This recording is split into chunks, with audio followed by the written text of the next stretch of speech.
साधना study में साधना में एक बार फिर से आप सभी का स्वागत है। आज हम देखते हैं रेशम के तीसरे चरण में पहुंचते हैं। रेशम के प्रोसेस के बारे में जानेंगे, रेशम के उत्पादन क्षेत्र और उसके जो है कीड़े के जीवन चक्र के बारे में अगली क्लास ले लिए थे। अगर जिसको देखना हो वो क्लास देख लीजिएगा, फिर आगे की क्लास देखिएगा। आगे की क्लास तब समझ में आएगी, ठीक है। तो आज हम क्या देखेंगे? आज देखेंगे प्रोसेस, जो कुछ शब्दावलियाँ होती है जिसके शब्द इंग्लिश या हिंदी दोनों में ही पूछे जाते हैं, तो इसके बारे में हम जानेंगे। क्योंकि उसमें पूछ लिया जाता है कि कोकूनों की छटाई या सॉर्टिंग ऑफ कोकून, ऐसे करके गोद ढीला करना, सॉर्टिंग ऑफ सेरेशिन, ऐसे करके धागे लपेटना, ये क्या है, इन सब के बारे में पूछ लेता है। तो आज हम कुछ प्रोसेस देखेंगे, फिर उसके बाद से नेक्स्ट क्लास में उसकी विशेषताएं देखेंगे। तो चलते हैं अपनी क्लास की ओर और ज़्यादा देरी ना कर। तो प्रोसेस ऑफ सिल्क, सबसे पहले इसमें देखते हैं क्या पूछ रहा है कि सॉर्टिंग ऑफ कोकून, ये क्या होता है। मतलब इसका मतलब कोकूनों की छटाई। कोकूनों की छटाई में हम ये देखते हैं कि कोकून को एकत्र कर लेते हैं, उसके पश्चात उसके आकृति, रंग एवं आकार के अनुसार इनकी छटाई की जाती है। जैसे कि गोल कोकून को रेशा क्या होता है, वह रेशा अलग छाटा जाता है।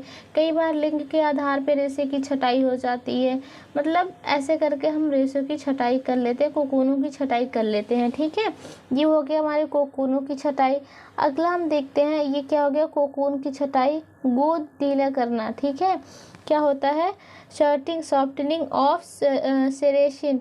हम जब क्या करते हैं, गोद जो होते हैं कोकूनों की छटाई के पश्चात उन्हें क्या करते हैं, पहले गोल कोकून, बड़ा कोकून, ये सब छाट लेते हैं। उसके छटाई के पश्चात क्या करेंगे, हम गर्म पानी में उनको भाप डालते हैं, भाप में डाल देते हैं।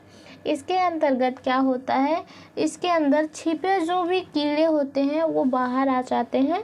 उसके बाद से साथ ही गोद ढीले हो जाते हैं, मुलायम हो जाते हैं। अब इन्हें हम क्या करते हैं, ठंडे पानी में डाल देते हैं, ऊपर हल्का ब्रश फेर कर उसको क्या करते हैं, छुड़ा देते हैं, उनके गोद को छुड़ा देते हैं। फिर हम क्या करते हैं, अगली प्रक्रिया हमारी आ जाती है, क्या आ जाती है, धागे को ढीला करना, ठीक है, धागे को लपेटना, रेलिंग ऑफ फिलामेंट।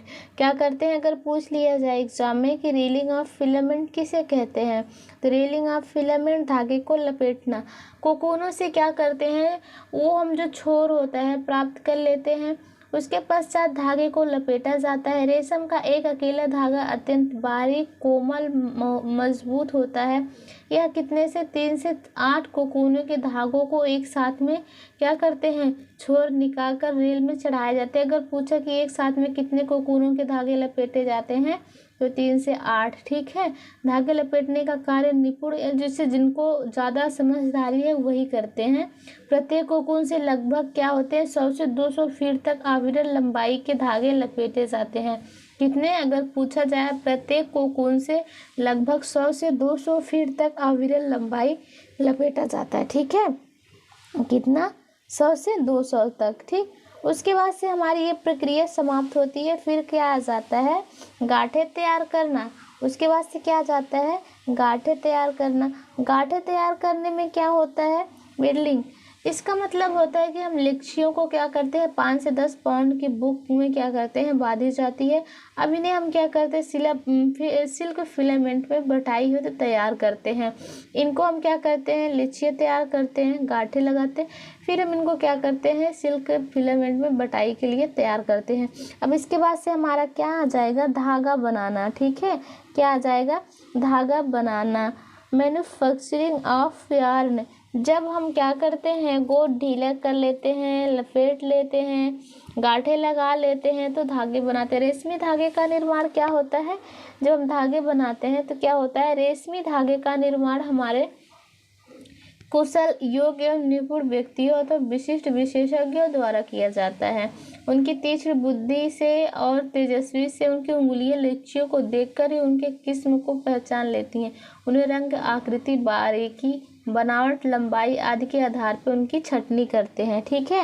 उनको क्या करते हैं, उनकी जो भी होती है लंबाई के आधार पर, बारीकी के आधार पे और सबके आधार पे क्या करते हैं, उस धागे की छटनी करते हैं, ठीक है। उसके बाद से क्या करते हैं, फिर गोद हटाना, ठीक है। क्या करते हैं, डिगमिन। अगर पूछ लिया जाता है कि डिगमिन का शब्द क्या होता है, गोद हटाना। अब पूछ लिए गोद हटाना क्या होता है, जैसे कि हम गोद हटाने की क्रिया वस्त्र बनाने के पश्चात भी की जाती है। धागे में कुछ जो पहले तो हम उसको गर्म पानी से निकालते हैं ब्रश के द्वारा, लेकिन उसमें कुछ गोद उपस्थित होते हैं जिन्हें क्या कहते हैं, हटाया जाता है। ठीक है, गोद हटे वस्त्र को शुद्ध रेशमी वस्त्र कहलाते हैं। अगर इसमें जैसे पूरा गोद हट जाता है तो वो शुद्ध रेशमी वस्त्र कहलाते हैं। वह आकर्षण श्रेष्ठ होता है, इसमें प्रतिस्कंदता, प्रात्यस्थता, लोच, अद्भुत विलक्षण विद्यमान होते हैं। साथ ही मजबूत भी होते, परंतु रेशमी वस्त्र अत्यंत मुलायम होते। साधारणतः क्या होता है, उसे पहुँच से काफ़ी दूर होते हैं। इन्हें क्या होते हैं, जैसे कि साधारण व्यक्ति इसे नहीं ले सकते।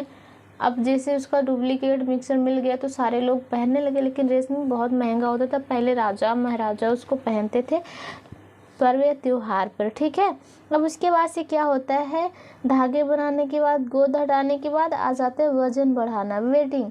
ठीक है, वजन बढ़ाना।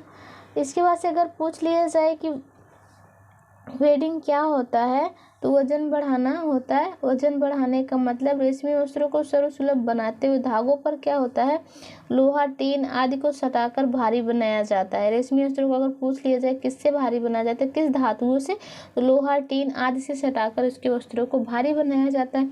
धागे में धातु सटाने की क्रिया को क्या कहते हैं, वजनीयकरण कहते हैं, इसको याद रखिएगा। उसके बाद से क्या आ जाता है, हमारा ब्लीच आ जाता है। उसके बाद से क्या आता है, ब्लीचिंग आता है। ब्लीचिंग क्या होता है, ब्लीचिंग जैसे कि यह तीव्र एवं शक्तिशाली ब्लीच रेशमी वस्त्रों को क्या करता है, नुकसान पहुंचाता है। ठीक है, जिसमें रेशे नष्ट हो जाते हैं, जिसे क्या होते हैं, हल्के और मृदुल ब्लीच से क्या करते हैं, इसको ब्लीच करना चाहिए, जैसे हाइड्रोजन पेरा ऑक्साइड। और ये इससे क्या होते हैं, इससे रेशम को कलर किया जाता है। ठीक है, मतलब ब्लीच किया जाता है। डाइनिंग, रंगना होता है। ठीक है, रंगना, रंगना क्या होता है, ऊन के समान ही रेशम को भी रंगा जाता है। गहरा सादृश्य, धूप, प्रकाश, धुलाई ज़्यादा प्रभावित नहीं होते हैं। अम्लीय रंगों से क्या होते हैं, इनके स्वभाव और प्रकृति अनुरूप होते हैं। रेशमी वस्त्रों की छपाई की जाती है। इन्हें किसी भी रंग विधि, सुंदर डिजाइनों से अलंकृत, सुशोभित किया जा सकता है। ठीक है, क्या होता है, प्रिंटिंग, छपाई की जाती है। पहले रंगेंगे फिर छपाएंगे। बहुत सारे सुंदर सुंदर आकृतियाँ भी इस पर बनाई जाती है। फिर क्या आ जाता है, प्रस्कृति। लास्ट हमारा आ जाता है परिसज्जाएं, फिनिशिंग। हर एक टर्मिनल में सबसे लास्ट में क्या आता है, फिनिशिंग आता है, जिसे हम अपने प्राकृतिक रूप से क्या करते हैं, ये तो अत्यंत कोमल, मुलायम, सुंदर होते हैं, फिर भी इन्हें क्या करते हैं, प्रस्कृति एवं परिसज्जा से कोई विशेष, मतलब इसे थोड़ा बहुत परिसज्जा दी जाती है, इसे कोई विशेष परिसज्जा देने की आवश्यकता नहीं होती है, क्योंकि ये प्राकृतिक देन है कि रेशमी वस्त्र अपने आप में एक वैभवशाली है, सुंदर है। तो हम क्या करते हैं, इसको परिसज्जा लास्ट इसका टर्मिनल होता है, शब्दावली होती है। तो आज हम इसके शब्दावली, रेशम के शब्दावली के बारे में जान गए हैं। क्या क्या हमने पढ़ा, सबसे पहले इसकी अगर प्रक्रिया पूछता, प्रोसेस पूछता है, तो कोकोनों की छटाई करना, गोद ढीला करना, धागे लपेटना, गांठें तैयार करना, धागे बनाना, गोद हटाना, वजन बढ़ाना, ब्लीच करना, रंगना, छपाई, प्रस्कृति एवं परिसज्जाएं। यह हो गया हमारा आज की क्लास यहीं तक, और कल देखते हैं। बहुत बहुत धन्यवाद। क्लास